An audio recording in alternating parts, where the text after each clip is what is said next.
We'll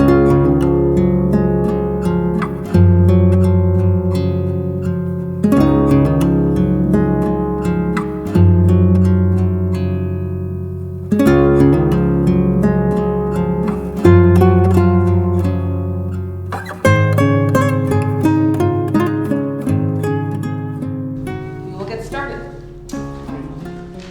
I don't know if we can meet this way, because you always sit over there.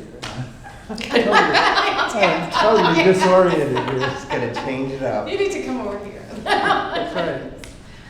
Well, I feel that way about Julie's pen, offering me a pen all the time.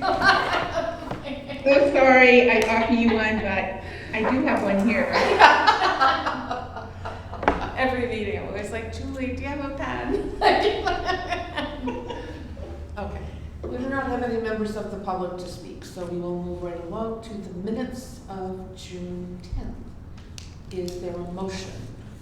There's a motion to approve the minutes of June 10th. Second? So I just want to add that I Couple made, of corrections. yeah, I made the correction of Jack's name. And we are obligated to indicate when board members are absent.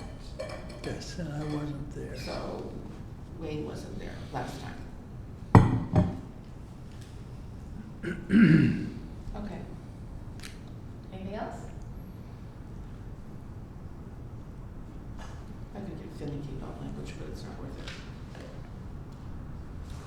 Okay, all in favor? Yes. Patrick, you're up. Okay, so at the expense of sounding like a broken record, you'll see on the report that I shared with everyone, this is covering the period for June and July. And both of those months are, you can see where I highlighted that we had records in at least 3. I didn't go back to check. It's possible that we had records on all 4 in terms of circulation and patron counts for June and circulation and patron counts for July.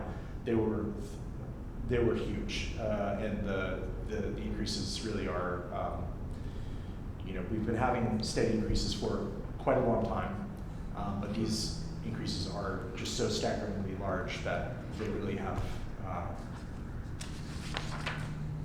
been having an effect. They're overwhelming, very much so. And Bravo. so that's that's the backdrop of what's been going on day to day. As far as the things of importance that I'd like to talk about tonight with you as a group, we did get the proposal from Gail to do further exploratory work up on the roof behind the clerestory wall to remove the concrete panels to examine the flashing, because if you recall, in some recent meetings, John has been indicating that they believe a major source of water infiltration is the flashing up at the wall. And so they want to examine, but in previous test cuts, that wasn't something that they examined in any detail. They didn't remove anything from the wall. They were only concentrating on the roof. So we have a proposal here for them to do that additional work, which I'm hoping they will be able to schedule and undertake before winter comes along. He already, I think he indicated that they already have a subcontractor in mind to do this work, so I'm assuming that they are available. And the subtotal for 14,800. 14,800, and the thought being that would come out of remaining construction funds, which I don't have the balance, but it's in the neighborhood of 50,000, I believe.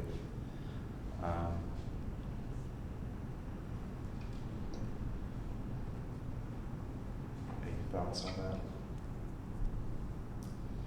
Yes, may I ask a question? Of course. Sorry. Patrick, do we have any, it just seems like we have these continual, explorations, consultations. I don't know if I'm correct in seeing the dollar amount totally at 94 something for the different exploration. Is there any sense of like, this is it, we won't need to do anything else? Or are we down to the last, possible exploration? Because it's just this sinkhole of consultant money to do it. I very much agree with that, and I do think that the thought here is that knowing the source of so we have a couple of different problems. The way I understand it, we have a couple of different problems here. We have one, which is the premature aging of the roofing material, the shingles themselves. Right. And then we have, again, from my understanding of what John has been telling us, we have a second problem, which is the water infiltration, which seems to be saying is not the roof itself, but the flashing. So my thought has been that if we can figure out a way to stabilize the roof, and again, this isn't up to me, but if we have a fully informed board that can make a decision about this, there's a possibility that we can maximize the lifespan of the existing roof before ripping it off, because we know what the price is of removing the entire roof, and it's a big cost with a lot of unknowns. Whereas if we were to concentrate where we know there's an active problem, these are sort of discrete sections of roof. The lower sections of roof, it's possible that we may be able to do this in an incremental fashion. And when I mentioned that to John, he agreed that that might be a viable path to take, which would allow us to get more value out of what is up there before replacing it. Which, at some point it's going to have to be replaced. It's a finite resource with a ticking clock. Right.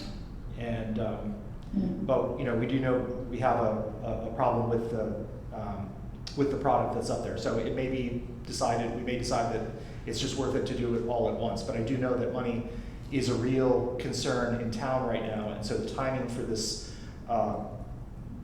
this discussion of what to do ultimately is going to be a pretty difficult one, and and it could be pretty treacherous. So I think having a set of options here, a plan A and a plan B at least, seems like a good thing to do. So that's. Okay, I have one more follow-up on this. Just refresh my memory. At one point, is this the same part of the roof, the clear stories where the caulking was redone around the windows? It would have been about a year ago, Correct. That's think. correct. But that didn't solve whatever the problem was. Is that it? There were leaks afterward. We've had leaks, and it's not just the clear story. There's flashing that comes down along the brick wall that goes up from the lower roof to the upper roof. That has been indicated as a possible source of water infiltration. So again, without doing the investigation, I guess they can't. They're uncomfortable saying exactly Ruling what it they think out. is going on, Yeah. because they may get in there and say, oh no, the flashing was actually what was on paper, but they have found, as we know from the other test cuts, they found things that didn't match up with what was on the drawings, the way things were supposed to have been done up at other sections of the roof. So I think for them to really make that call, they wanted to send someone in and open it up and look to see what's going on. I will just add that the town administrator interim and at least Molly Keegan, perhaps other board members are aware of it, but both Molly and Mike are of the opinion that this is an appropriate next step as well. So it's not just us. Yeah, and as you recall, we were invited to visit the select board last Wednesday, and that was postponed because again, the feeling was that if all we had to discuss was what it would cost to do a total replacement of the roof, that was essentially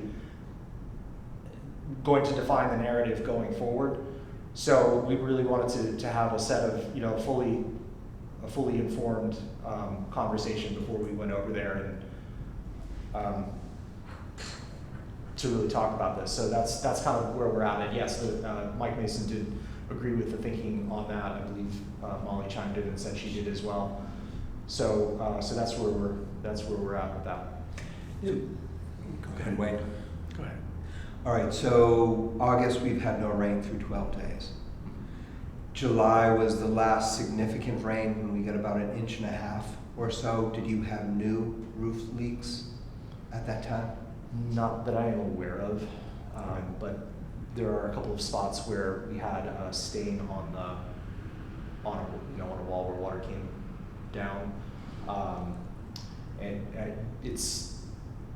we've walked around and we've looked for spots and we haven't seen them, but it was hard to say if that had been there in the spot, so I can't definitively say, but I don't think so. And can the flashing be fixed without having to repair the roof? Do you happen to know the answer to that? I don't know the answer to that definitively, but since the flashing is going to, you know, integrate with the roof, I'm assuming it is going to be, if not totally. I think the thought here was that if we're fixing the flashing on that roof, there's a possibility of making that change to metal on the lower reaches of the roof. And he again said, you know, there's no reason that you could do that. Do we have any estimate of just changing the lower sections to metal? We have an old quote that we got from Gateway Roofing, who was the original roofer on this building, because when we were talking about this, we just wanted to know what, Yeah. you know, to have an idea. And I don't have that quote in front of me, but if memory serves, it was in the neighborhood of $200,000 or $300,000 to do that. Thanks. That was just the low roofs. So are these proposed repairs included in this next fiscal budget coming up? Is there anything in there about repairing the roof? No, because we don't have a proposal and we don't have, you know, we don't know what the scope of work is. And presumably if something was done on that scale, it would have to go out to bid. And it would be a whole, you know, it would be a whole process. So we would have to define what the scope of work is. Is it the whole roof? Is it part of the roof? Is it a repair job? Is it a modification? So what's that imply for getting the repairs done? Yeah, so Wayne, I just want to say that that wouldn't necessarily come out of our regular budget anyway.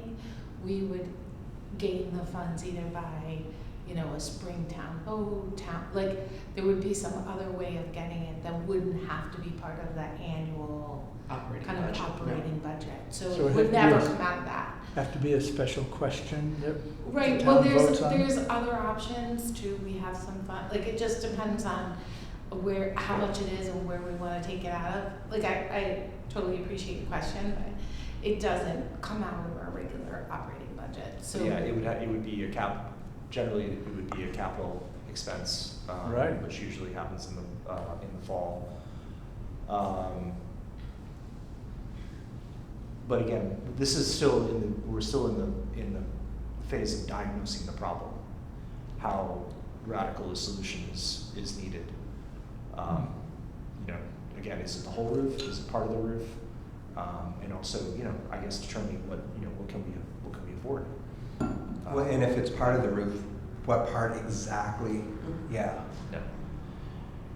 So I do think, you know, to Julie's point, I do think this is sort of like the end of that diagnostic phase of this. And I think at that point, I think, you know, it is going to be time to turn this over to the select board to make some decisions about how they want to proceed. Because obviously, you know, there is the possibility that they may want to try to pursue some sort of recourse around this. That's sort of beyond our control, and has very little to do with us. I mean, you as trustees may agree or disagree with that, but as far from where I sit, whether the town You decides to mean legal recourse? yeah, that's sort of a decision above my pay grade and outside of my wheelhouse. But So the report we got before, in great detail about the damages and the cost of repairing it, that did not turn into a specific cost for repairing the roof? There were no repair estimates. There was a replacement estimate for the entire roof, but not anything less than that. Right. So It's- my understanding is this is the and I just want to clarify too, because I'm taking notes and I have a similar question. That this option, doing this gives us a second option to extend the life of the roof rather than replacing. It gives To us make two repairs. options. This study gives us two options on the if it works out, we'll have two options. Depending what the results are. Right. It may provide a less than full replacement option. Okay. I just wanted to make sure my notes were right. And I think that was your question too, right? Yeah. Yeah, that's where we're going with this, Yeah. what's been done. How- But it sounds like a partial repair option, however you want to phrase it. I mean, this specific proposal is not repairing anything. It's not, it's only Right. repairing Right. what it's destroying to examine what's going on underneath. Right. So it goes back to the state that it's in now. I will say, as far as repair goes, we have been repairing the roof the whole time. We have a roofer that's been coming out to do repairs, to patch Right. things, to find, where something is obviously wrong and then do something about that. But again, if there's a larger issue where you're gonna have to call a roofer like every month because something's going wrong, then repairing is not really a viable option. But so far, we've had a roofer come out and fix things, when they went out, they found, fasteners that had come through the roof that potentially allowed moisture to get through. A few places where the shingle itself had cracked or broken, things like that. They've been taken care of. We actually, I have to follow up on this, but I have requested the DPW, Gary Berg from DPW, the building maintenance professional, to have the roofer come back because, as you may recall, John had pointed out a while back in one of the earlier reports that there's a pop-out window off of the children's story room this is the only place where this occurs on the building, but it's got a soldered metal roof, and there's a crack in the joint where the plates come together. So there are a bunch of things that we, can and have been doing to prevent moisture getting in now. But again, the question really here is the roof so defective that it has to be replaced, or can we get 5-10 years out of it and replace the areas that are mostly of concern and save money now and save up to replace the rest of the roof when its time has come. I don't want to drag this out, but the places that have been identified as leakages and problems have been repaired one at a time, right? Is that what I understand? Areas have been repaired. Is it all areas that water could be coming in? I couldn't tell you, because obviously the flashing is also, we're told that the flashing is also part of the problem here. So the flashing was not repaired, it was not addressed. Okay. The caulking was addressed around the windows. And unfortunately, the Gale evaluation seemed to indicate that what had been done there was still not as sufficient as it could be.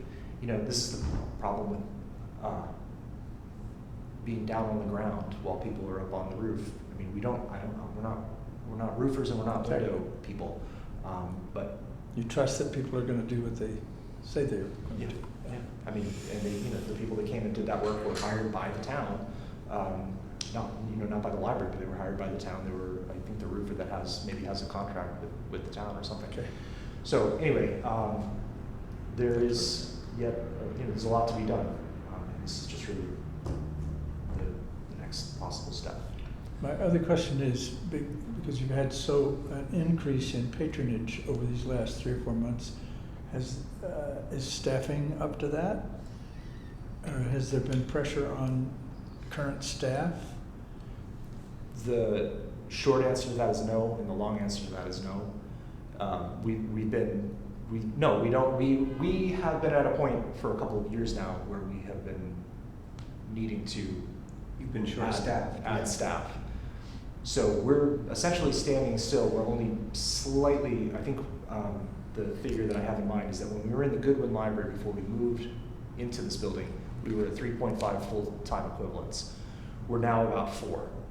So 3.5 versus 4 full-time employees. That's not really much of a change when, just in the past month, our patron count went up 43%. So we're dealing with 145 people per day on average in July, 25 patrons per hour in July. On average, that's average.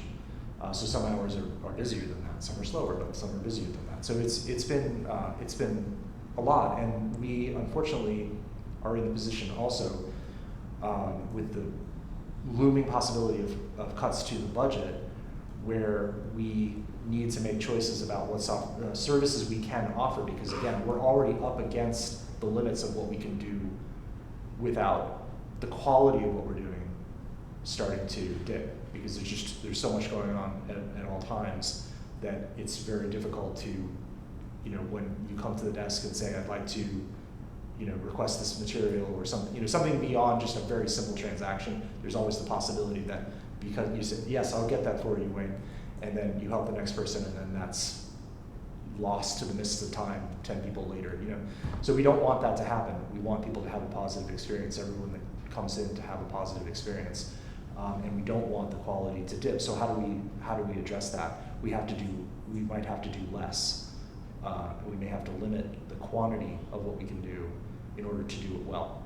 That means less hours? Meaning limiting hours, or somehow finding the time to do a lot of the things that in the past we've been able to balance while being open.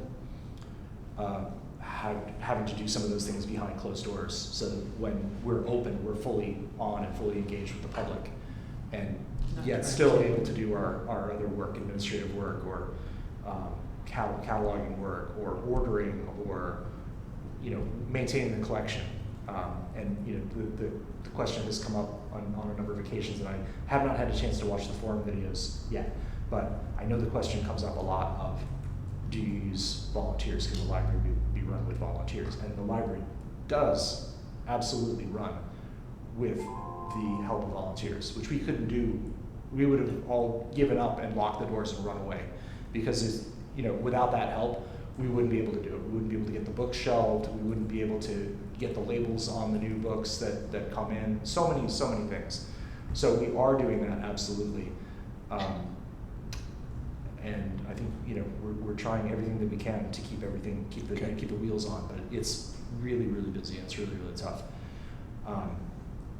And I'm concerned for the staff. I don't want the staff to burn out, because they're constantly on the line, dealing with people, and thankfully most people that we deal with are incredibly pleasant and easy to deal with. It's a pleasure, but there are challenges in the work that we do.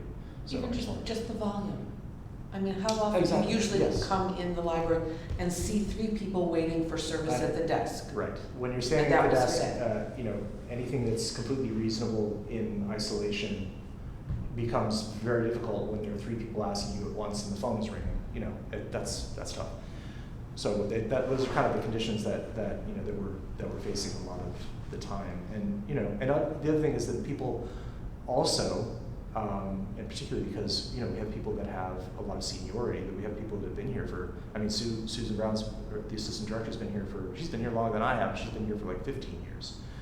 And so at this point, people have earned and are entitled to take time off, to take a vacation, to get away. So people do leave the building, and then that leaves us even more short-staffed than we were before. So it's it's just a constant juggling act. And so anyway, I'm not saying any of this to. I don't want anyone to feel badly about anything, and I don't want people to stop coming in. But these are just the challenges of this ever-increasing volume of wonderful people that are coming in. That's an answer to my question. There you go. That's all I wanted to know. Yeah. Okay, back to the Gale proposal. Are there any more questions or discussion to be had, or are we ready to make a motion? Hearing no questions, do I have a motion to approve the expenditure of $14,800 on Phase 5 of the Gale Associates So you have a motion for $14,800 for Gale Associates to move on this project. Second? Second? All in favor? Wait, what about discussion? Well, I asked for discussion before we got to the motion, and nobody said anything. If you have a discussion point, Well, like, I have a always go discussion ahead. point about the motion, so I didn't know Oh, before okay. the motion was made. Do we need to indicate where we want the money to come from in the motion? Patrick said that we would use remaining capital. Right, so should I put that in the motion, is the question, Sure. do we want that in the motion? So out of construction funds? Okay. Remaining construction. Is there any further discussion? All in favor? Aye? Aye. Aye. Julie? Aye. Okay. Thank you. So another thing that I'm working on that I don't believe at this point, I think this is also going to come out of remaining construction funds, but we're having an issue with the lighting server, which is a piece of equipment in the IT closet off of the children's room, where all of the internet, all of the cabling in the building, it all comes together, and there are switches and routers and other network equipment, and the lighting system runs off of one of those networks. So apparently, at some point back in the spring, according to the lighting, the person that sort of like the IT person that we call when we have a problem with the lighting, usually it's about programming the lighting or changing a schedule or something like that, or to troubleshoot. He was able to determine that we may have talked about this before, but there's an issue in this room, for example. I'm not going to demonstrate it right now, but if you were to go over to the wall switches and push the button, there would be a delay. Nothing would happen, essentially, and you'd say, why are the lights not turning on or off or up or down? And then 5 minutes later or so, the lights would do what you asked it to do. There's 5 minutes. It varies. We've timed it, and Yeah, it's been but a as long much time. as 5 minutes. And this applies to essentially this whole corner of the building. So this room, the meeting room, the kitchenette, the closet for the book drop, one of the restrooms, 2 of the closets out there. Anyway, in trying to troubleshoot this, it was determined that apparently there was some sort of power surge back in the spring that zapped the lighting server. So it has to be replaced. Unfortunately, this is one of those situations that you don't learn about in library school, which is that there are a couple of pieces of equipment in this building that essentially have no ownership in terms of who is in charge of it, like physically in charge of it. It's in the library, we own it. That's not what I mean, but who's responsible for it? The town doesn't have an IT department. It doesn't have an IT professional. That work for all of the IT needs of the town are farmed out to a contractor, and we do not fall under that contract because most of our functions are part and parcel of our membership in CW Mars. So all of our, the computers at the front desk, when we check something out to you, that is all paid for, and when we have a troubleshooting issue, we call them up and say, what's going on with the network? Why are we, what's happening? And they help us to fix it. But the lighting equipment doesn't fall under that. That's not anything that they can help us with, and they don't support that. And Can we ask them to do that? Can we put an item? what we're going to have to do. So what we're going to have to do, in short, is we do have a quote from the town's IT vendor, but the library doesn't fall under their contract. So they're kind of doing this on a la carte basis, if you will. And they've given us a quote to install the equipment with the caveat that they'll install it, but they won't support it because we're, again, not under their contract. So we are going to have to discuss with the town administrator's office, and I'm already having that conversation with Jennifer Sanders James, who's the procurement person, about getting onto that contract for this discrete piece of our operation. Not all the computers, but just this one slice of the technology in that closet. And I don't know what the cost of that is going to be, and I'm sure it'll be an annual cost to us. But I don't want to accept the quote from them if they're not going to support it and we can't find a way into having a deal with them to support it. If it comes to that, we'll just go and get a quote from someone that will support it, and then we'll deal with them directly on our own. Do you have a quote on the part? at all? For the parts, yes. Well, I don't have, do I have that? I don't think I have a dollar figure. Because of how this is evolving, I don't have I wasn't prepared to actually talk about that because I wasn't looking for a vote. I just wanted to like update you on the fact that it's happening because it's kind of, yeah, I don't have that here. Is Because this it's complicated. hundreds, thousands, tens of thousands? I think it's going to be 10,000 or less. I'm gonna guess it's gonna be more like 5,000, but again, I'm not sure because we're still talking about the specifics of what parts are needed and whether we need other parts because we're changing things around. So it's kind of a moving target right now, but it is significant, so I thought I would mention it. And it's also been going on for a while. Can we get a description of the problem somewhere in our minutes so that we have a record of it in the committee? I might be resigning. Pardon? I just made a joke. I'm trying to keep up with the story, but yeah, I'm working I on mean, it. you can furnish us with that, I mean, separately, yeah. That could come separately at another time, but Patrick could give us in writing something that describes this. I would like. Well, to it's see in, I mean, it's in the report. It's describing what the function that's affected is, which is essentially that the lighting controls in this corner of the building are not responsive. So under lighting server replacement? Yeah. It's in the director's report that was sent. I think what I was looking for was something about who might repair it and the process you were talking about. How are we going to repair this? But we don't know yet. We It's- don't know if. Right, I mean, Town's IT as of right now, it's Northeast IT is the company that the town works with, and that's who's been out here to look at the problem and give us the proposal. Mhm. So that's what we're looking at. And the cost of repairs, again, while I don't know the exact Yeah. amount, in speaking with Sure. with the procurement officer, this seems to be well below the threshold where we would have to go out to bid for the equipment or the repair.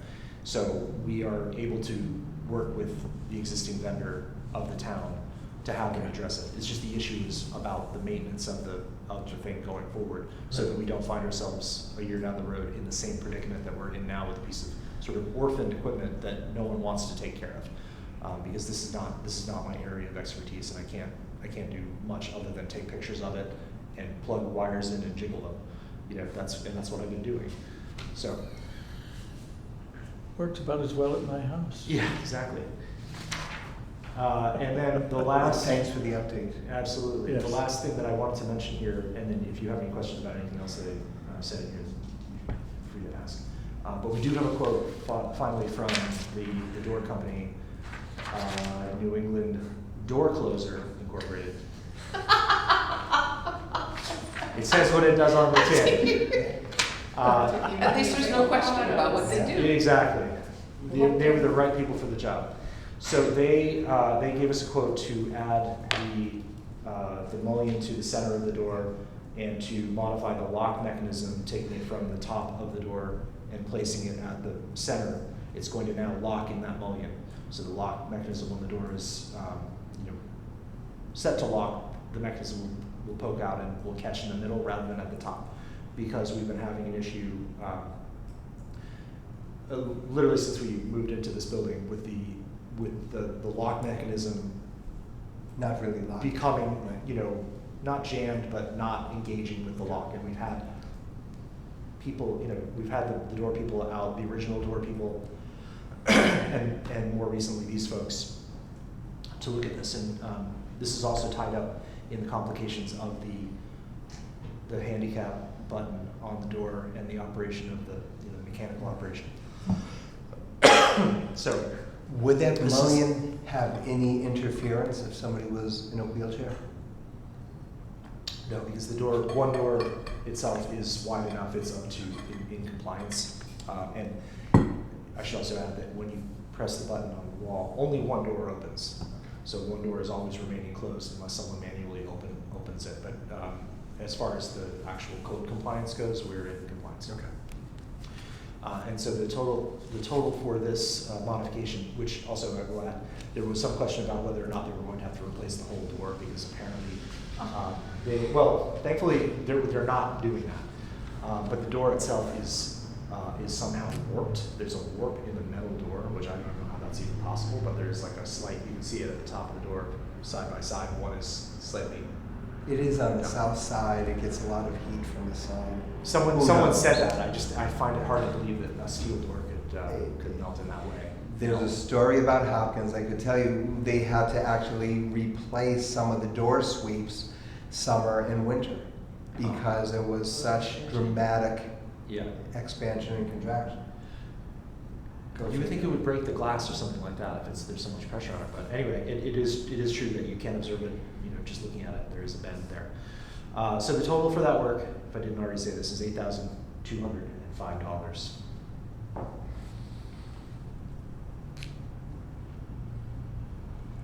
Are you looking for authorization to spend it? If you'd like to give it. From whence are you from the same money? from the same source. Would you like to make a motion? I'd like to make a motion that the door work for $8,205 be approved by this board. To be taken from To be taken from the construction funds? Is that correct? construction? Okay. Yes. Is there a second? Second. Is there any Second. further discussion? All in favor? Aye. Thank you. I'll leave it at that. Unless you have something to ask about something. Oh, and I did forget to mention, and I don't know if this is on the, I don't have your original agenda, so I'm not sure if it was on there, but I did share the long-range plan, the draft of the goals. I don't know Yeah. if folks had a that's- chance to look at it or have any feedback on it, or if they, if you want to share Well, are you gonna, something in writing. are we going to do anything about the additional computers? No, because they don't, that money's already authorized. It's already Okay. money from our capital request last fall. Okay. No, I thought we were going to have a conversation about the draft goals and objectives. It's on my agenda. It is on your agenda. Okay. It is on my agenda. We want to wait till wherever it is on the agenda.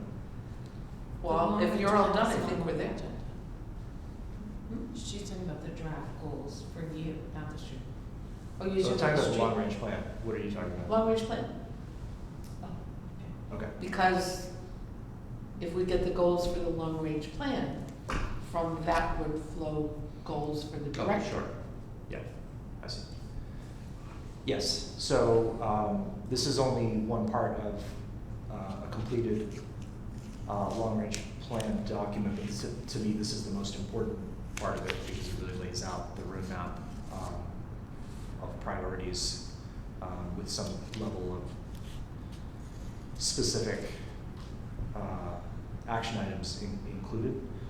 So I don't know, do you want me to just go through them and read off the goals and then we can discuss them one by one? Is that getting into too much detail? Do you want to, how do you want to do it?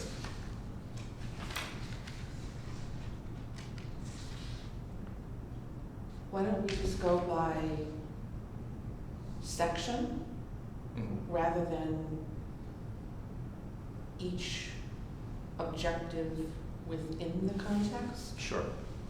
Um, I mean, if anything jumps out, we can discuss it, but yeah. Right, yeah, absolutely, definitely but if you rather have- than, And if you have specific thoughts on anything, whether it's, just something related to the language or something to do with the actual content, we can discuss that now, or you can feel free to just send me an email or just have that conversation. I'll mull that over.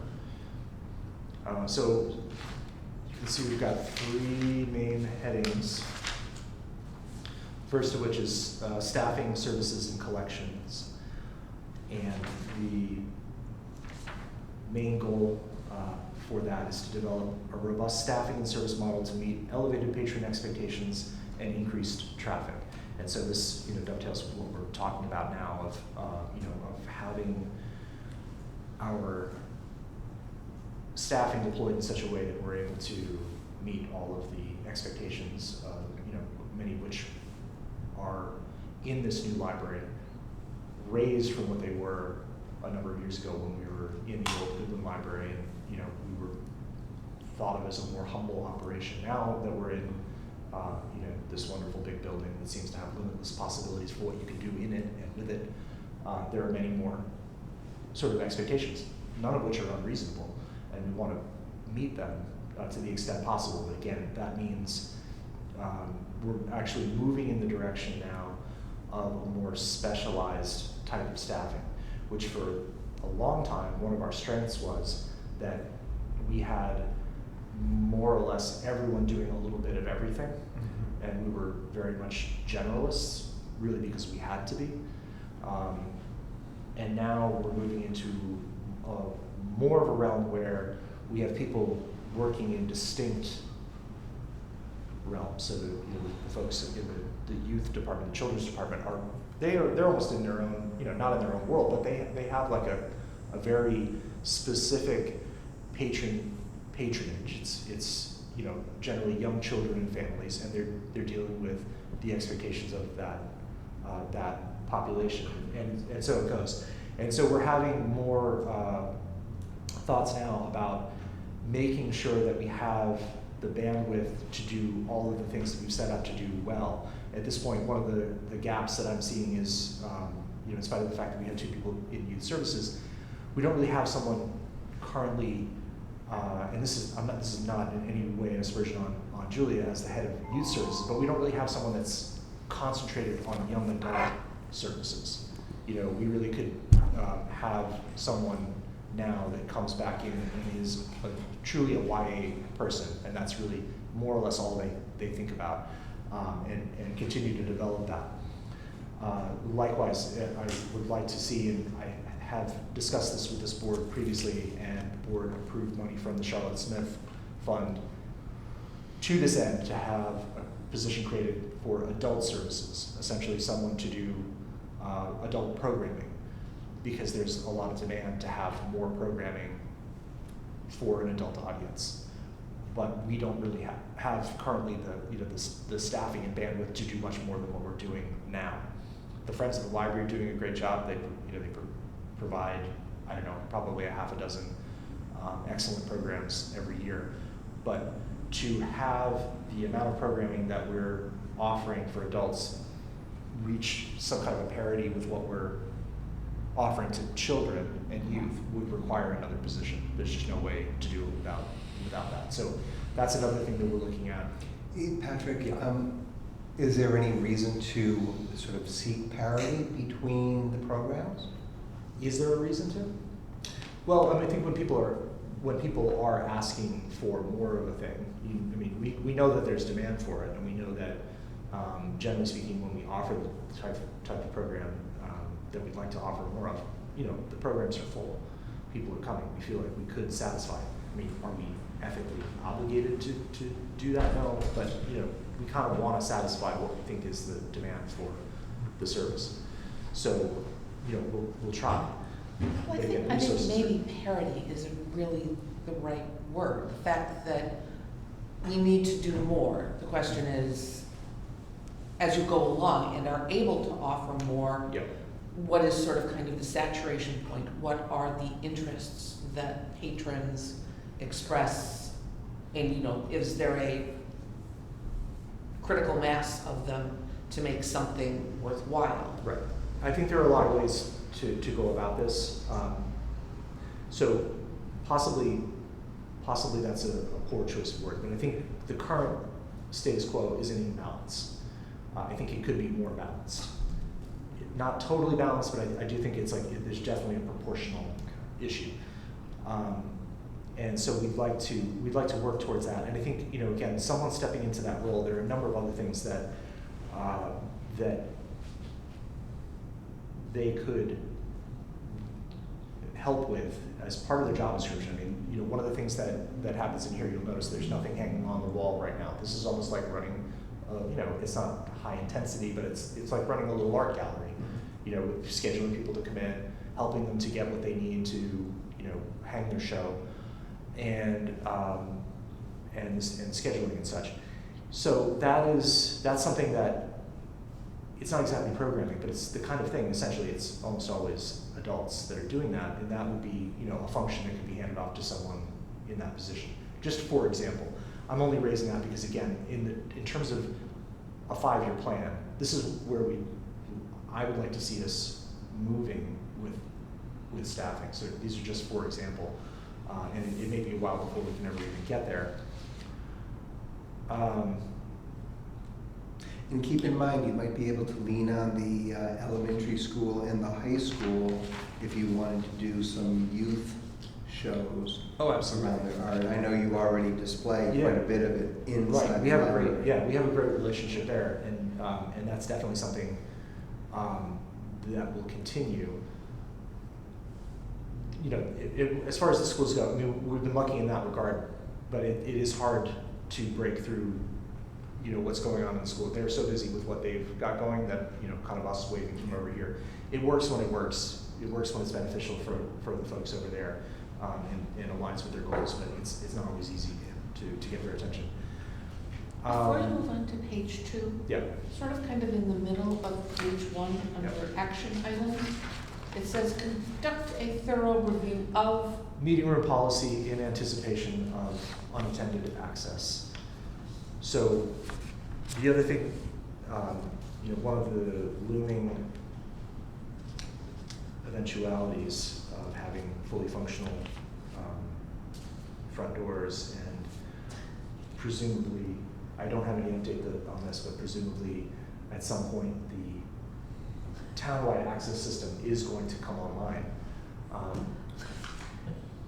But that's fine. I'm just I'm just explaining why I put that in there. But I think this is going to be something that this is going to be a new frontier for us when we get there, to having people come in and use the building when no one else is around.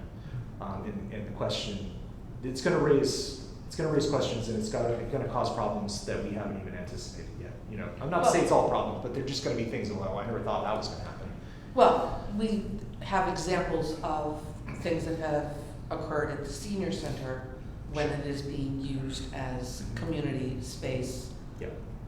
and those people are not Right. there at the time. Right. So we're going to have to address our procedures, how we secure the building. A lot of things are going to change when we get to that point. And I do think that meeting room policy is very important, and is going to probably see some changes, because we're going to have categories of situation that we're just not dealing with right now. So again, without getting into the specifics of this, I'll just move on to the next heading: lifelong. Well, then can I go back, because there was Of course. one thing that I would like to sort of see as a direction is, right now, patrons need to take the initiative to go and look at the library website to see what's going on. I would really, really like someday for there to be a newsletter that goes out to people and prompts them, or whatever other kinds of outreach, marketing. So one of the hard things, I just actually went through this with another organization this week as a state appointed. So we have to think a lot about, once we get into the business of sending out a newsletter, we have to start thinking about privacy, what could people gain access to those emails, or what's approved by the town to use. There is a lot, just be forewarned. I'm going through this with the state right now for another organization I'm part of, about kind of that outward reach and email lists. There's like a lot of privacy issues around that. and gaining, like, can we just pull from you might wanna check with the MBLC, can we pull from the library list? There's a lot of stuff. Yeah, I mean, we have, currently with the new website and specifically the functionality around the calendar, people are, voluntarily submitting email addresses so that when they sign up for a program, they're getting a notification, reminders, et cetera. So they are doing that. I think that probably using that as we would never just, take email Oh, addresses. I from just the imagine library. an opt-in, not Yes. a, Right, so people are already opting in that And- way, and that probably would be the avenue for having that, and probably, and it's probably a functionality where you'd be able to have a tick box where you say, would you like to opt into a monthly or quarterly newsletter or something like that, and, that makes a lot of sense. I But see that it's- as a yeah. friend's job, like, I see that as a friend's role more than And the a- friends do It depends do that. what kind of activities you're publicizing. They're on a more quarterly basis, which is less, there are times when we don't, Right. the planning for programming is really more happening a month in advance for like what's happening next month as they Yep. get together that Yep. calendar. Yep.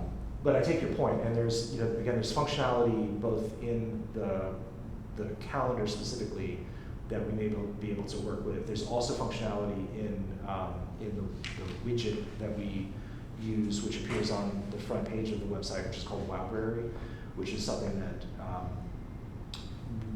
primarily we use, and I think our patrons are using it for browsing new additions to the collection. There's a slideshow that and you can dig deeper in and look week by week at various categories of what's new and what's been added.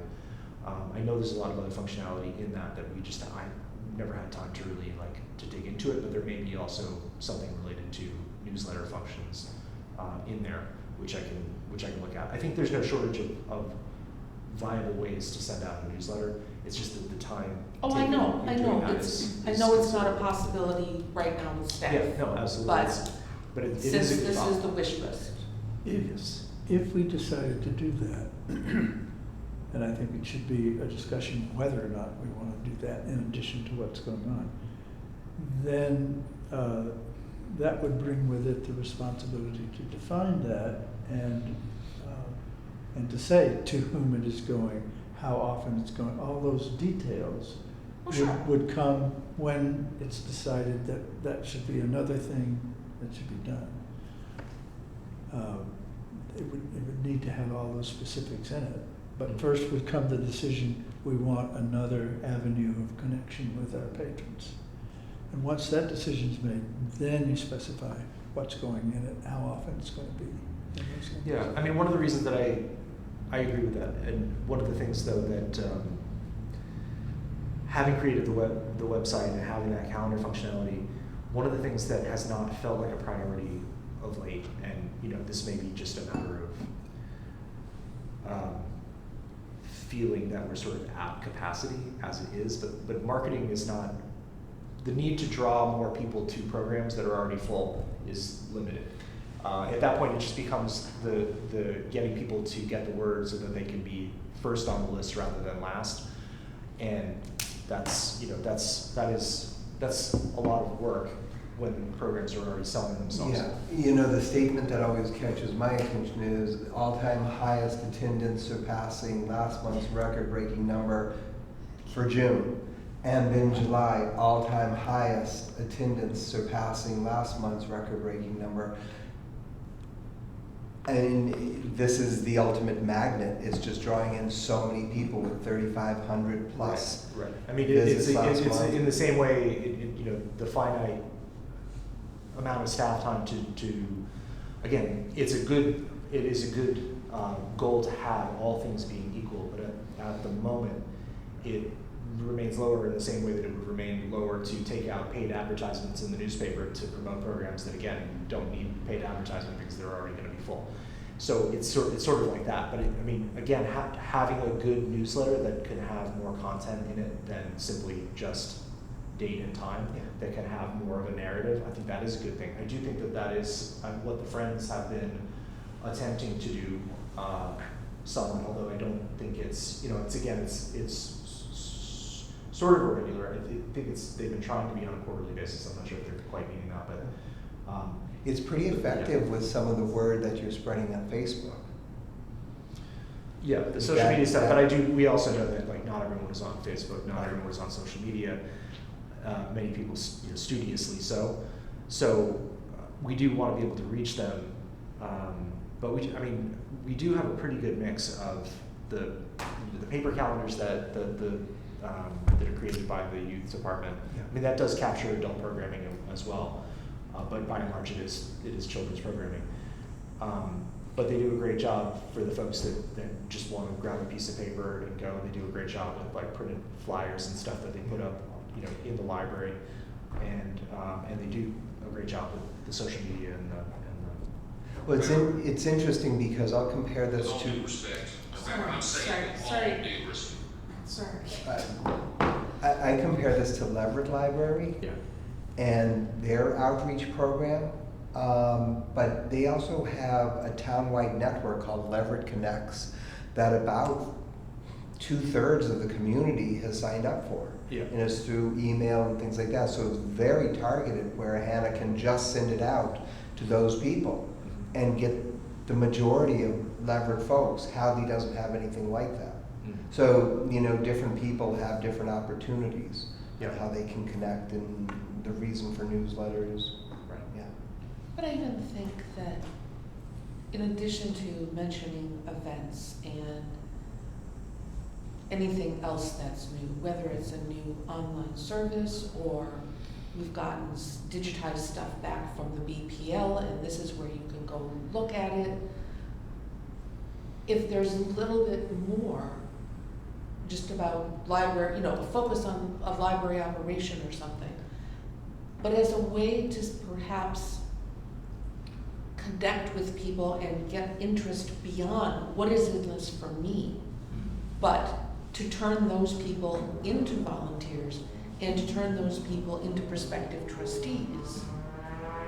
So there's that side of it as well. It's not just, Yeah, and I think it's over time, and then this is just, I would like to do something. It's not gonna happen in the next year, I'm sure. right. It's going to happen more slowly, but I do think, it is mentioned in here at some point, maybe under the section that deals with volunteers. But one thing that I would really like to see is for the Friends to operate as sort of, when there is volunteer interest, that the Friends act as sort of the front door to volunteers as they relate to the library.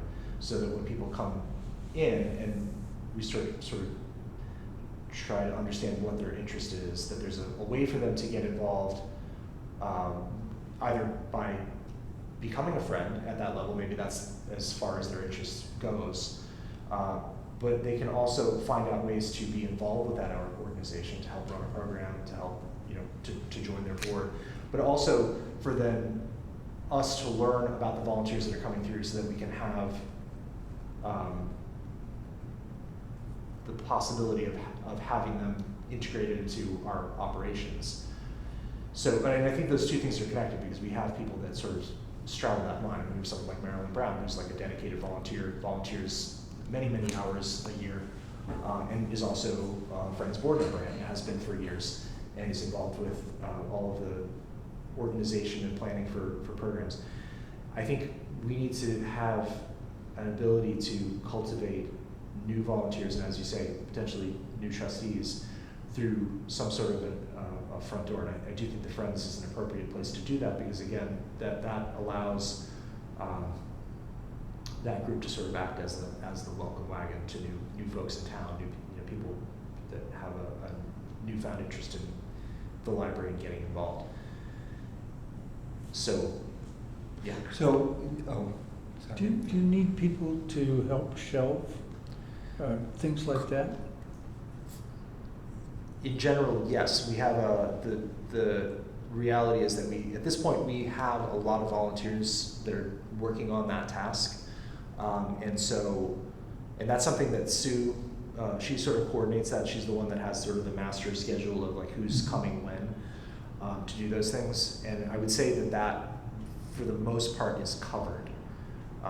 Sometimes we have a thing where like, oh, someone's gone, someone that we see every week has gone on vacation, for 2 weeks, and then we're like, oh, we have a gap, but by and large, it's covered. That is covered. Okay. So I just had a quick question. What drew you to the trustees and the library? This doesn't need to be in, a 400-page epic response, but I'm just curious. Need to be, but if you wanted, yeah. No, I was innocently going to the movies a couple About a months ago. penguin. The Penguin Lesson movie. And there was What a Lynn. good movie. And I hadn't seen Lynn in a while, and we happened to be sitting in the same row, and she said, "You want to be a library trustee?" And She said yes. And I said, "Well, I'm about to retire, and I want to get into some local things, and that would be just great." And so, without asking, what does it entail? When are the meetings? What do I Yes, need to? yes. I didn't say. I Yes, didn't even, which yes. is foolish. But anyway, here I am. Yeah. I'm happy to be here. But so often the So- invitation is really welcome and welcoming of like She joining. caught me at just a good time in my trajectory. If I hadn't just been retiring, then I probably would have said, I'm interested, but I really don't think I have the time. I don't want to make a commitment. But she just caught me at the right moment. Are you teaching anything this fall or no? No, I'm a free woman now. However, I've spent the last 3 weeks trying to clear up my office. But other than that, yes, I'm done. No more teaching. My father-in-law nominated me. I Or heard talked that. I me heard into- that story. Yes, it talks me into From volunteering. Lynn as a way of how you can rope people into doing this, yeah. Well, he had So that's some, how he had I some was- standing because he volunteered at the library for 3 years in the place where he used Okay, to live. there so- you go. I guess I would like to make a proposal in the interest of time, and that we're still on the item number 1, that maybe we divide these into like several meetings, or like, it just seems like this is a lot to go through at 8 o'clock. Like, to get through the whole Maybe- plan. Go through number 1, section 1. Right, like I'm wondering if we should make a plan to go through this section by section, if we wanna do it thoroughly and in a kind of Sure. efficient That's manner. that's totally fine. I do still think like if you sitting with this, this is the way my brain works. I can't really process like Right, this kind of right, stuff in this sort of right. setting. Me neither. I would, be more able to sit with it and then make notes and then share those. So if you have the ability to do that, to just sort of sit with it and take some notes on it, on your thoughts on the section, and then say, just send me an email or call me on the phone and say, these are my thoughts on this section. Here are some suggestions that might help, and then I'll try to incorporate your thoughts into In first seeing the next this, draft. I guess I was taken aback at the length of your list. It's really, Remember, it's 3 to 5 years, yeah. and also, since you're new to the board, and maybe even you, since we did this, I'm not sure, is that, much of the stuff wasn't just like pulled out of nowhere. We actually had a focus group, we've like done some homework before we got to this point. So I also wonder, out of fairness to the group, if there's something we could do to help the new folks kind of know what got us to this point. Like, do you feel like you need to know what got us to this point, or you're like, no, this is good, I feel. To me, many of the points here, and I apologize, I thought I would have time to go home and pick up my folder, but I'm operating on memory here. Everything seemed self-evident, really, especially given some of the problems we've noted. I mean, obviously the uptick in attendance, but no, none of it seemed like it needed justification to me. Okay, I did. I just sort of, I worked with Patrick on the original part, and I didn't wanna. Yeah. No, thank you for raising the issue, but I feel totally like Okay. it's quite all reasonable. It is helpful to hear. And again, that sort of explains some of the expansiveness of this all. Right. And we also have, if anyone is interested, a model of the last long-range plan we did. So you can see, see? And and Lou and Patrick and I went back and looked at that. I'm probably the only one that was here to do that, which shows how long I've been here. We actually, did most of it, really almost all of it, so. I'm sorry, I don't understand what your, This is our last I long-range know, plan. but what is your And it's point now? lengthy, and my point is that when we made the plan, it seemed lofty and long, and when we look back at it now, we accomplished all the, almost all of the things in it, so I just was saying. Including building this building, Yeah, which, that's the remarkable thing that, how closely what followed. And it's not like I looked at this from time to time. There were a couple of times during the construction, like the grant process, where, we did refer to this, but it was never like we sat down and said, well, what do we do next? It was just sort of amazing to go back and look So at it. your and we did that. suggestion now is that we do what? no, I'm just pointing out that we're doing a new one. If anyone wants to see what our previous one looked like, it's available to look at, to understand the kind of what went into it before, how lengthy it was, and also to say, as someone who kind of was on the board and went through this, one of the things and one of the reasons why I pushed us to get back into creating this is I felt that as the trustee chair at the time, when we did that one, that it really helped guide the trustees. Like, we think it guides the library and the staff, but it also helps the trustees kind of move forward with what our mission is as a group, and gives us purpose and ways to come together around what's important for the library. And I really liked that about having one. So I'm actually glad that we're having one again. I'm sorry if I'm being redundant, but I feel like you're new and I wanted to say that. Well, I think what you're also suggesting is that even though this is an awful lot to try to accomplish in however long, there's nothing that says you have to do it all.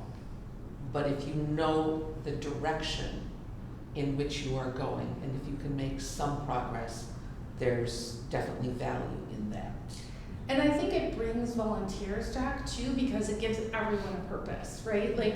So you're more likely to get more volunteers when you have a plan and a purpose.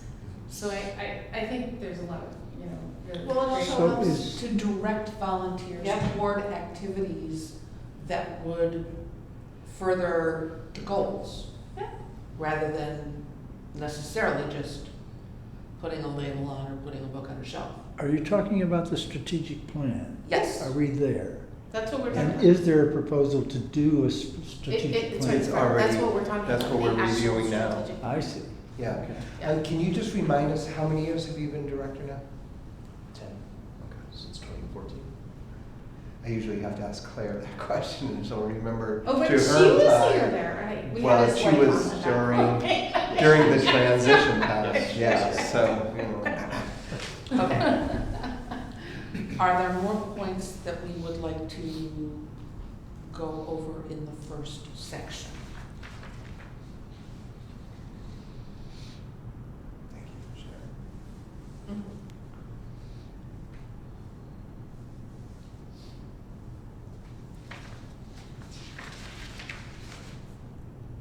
I think maybe one thing that I would, maybe it's implicit in here, and that's fine, is I have certainly noticed that there are some shelves in some places that are very crowded, so that a collection development policy not only needs to take into consideration what you're going to add, but what are the criteria and parameters are you going to use to remove things so you can still have room for things to come in?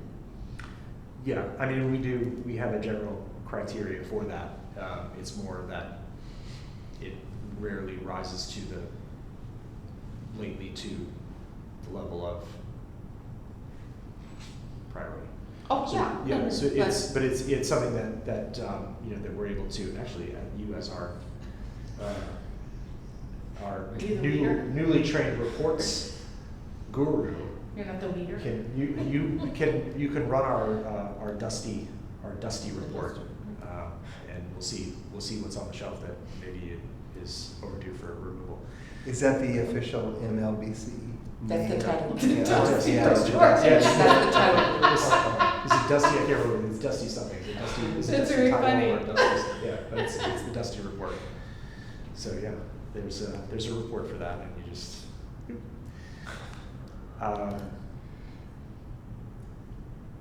Yeah. Was there anything else from this first section? I think on most of the stuff you've addressed. Yeah, I mean the original version of the, not the original, but the most recent version of this did not have the action items here. That wasn't a component of it. It just had a goal and a series of objectives under I like the each section. action The action items for me, because what you're supposed to do when you're following this plan is you're going to, and this is also what makes you eligible to apply for resources from the MPLC, is you submit an action plan update every year to say, well, what did you do? Did you make any progress? And so having these laid out sort of allows us, or allows me to sort of think about like, okay, well, what can I tackle in this given year? And it is, I don't think this has to necessarily be a static document either. If there's something with this that needs to change, it can change. in the 5 That's what year. I was gonna say, Yeah. that with the first one, we talked about action items being more fluid and like kind of going into the MBLC every year. Right, yeah. I would hazard a guess that the current financial situation is going to have a significant impact on one's ability to make as much progress as one might like. I agree with that to the extent that the standard way of operating will be Mhm. significantly affected. However, the There are current reality opportunities. of the economy is that it's not in the toilet. It seems to be screaming along, and people seem to be making money and still willing to make charitable contributions to things that they care about. So I do think that as long as the library continues to prioritize fundraising, and that there may be opportunities to hold the line against the cuts that may be coming on the with the override if it fails. There are some new businesses that have opened in Hadley, and they may be willing supporters of the library over the next few years. Absolutely, and I think we saw. I learned a lot. I mean, I'm sure you did as well, Joey. But being part of the capital campaign the first time around, I learned a lot. I learned so much about that, and I also learned so much about human nature and the things that people really want to. They really want to give, and really approaching people for something that they already want to do is actually not that hard. It's quite easy, in my opinion. It demystified something that was kind of mystifying, and then when we did it, I realized that there was a lot of possibility there. And I do think if when we restart having an active fundraising apparatus, I do think there's an opportunity here, because again, what we've created, which was partially through fundraising, it's a great success story. People like to stand next to something that is successful and that is Well, helping the yeah, community. and on that point, Yeah. and it's not on the agenda and such, but just seeing some problems that neighboring towns are having with library renovations and things like that. Boys, you folks really seem prophetic in building this when you built it, because now it would be so hard to get something like this through. I think we were lucky in a lot of ways. We were lucky with the timing in a lot of ways. So yeah. But I think we should be, you know, be smart about how we proceed and make sure that we do prioritize fundraising and other sources of income rather than just simply saying, well, you know, everything's getting cut. We have to, you know, we have to fold up the tent and have a diminished sense of expectations. But am I remembering that the library budget was about $8 million? 4 million that came from the state and 4 million. Oh, for the construction. For the construction. Yes. No, not I was like, no, it didn't jump up. No, but I'm just thinking about construction and Yes. comparing it to some comparable numbers. Well, I mean, they're building a much bigger space and all that. Yes. You know, seeing it at $46 million or whatever. You're talking about Jones? Yeah. Oh, yeah, well, I, Right now. Right Yeah, now. that's- it works. yeah. yeah. Okay. Is there any other business that we need to take care of this night, or are we ready to adjourn? I don't have anything. Seeing nothing else, I would be happy to entertain a motion to adjourn. So Move to moved. adjourn. I think that was the first and Second. second, all in favor? I Hi. Aye, aye.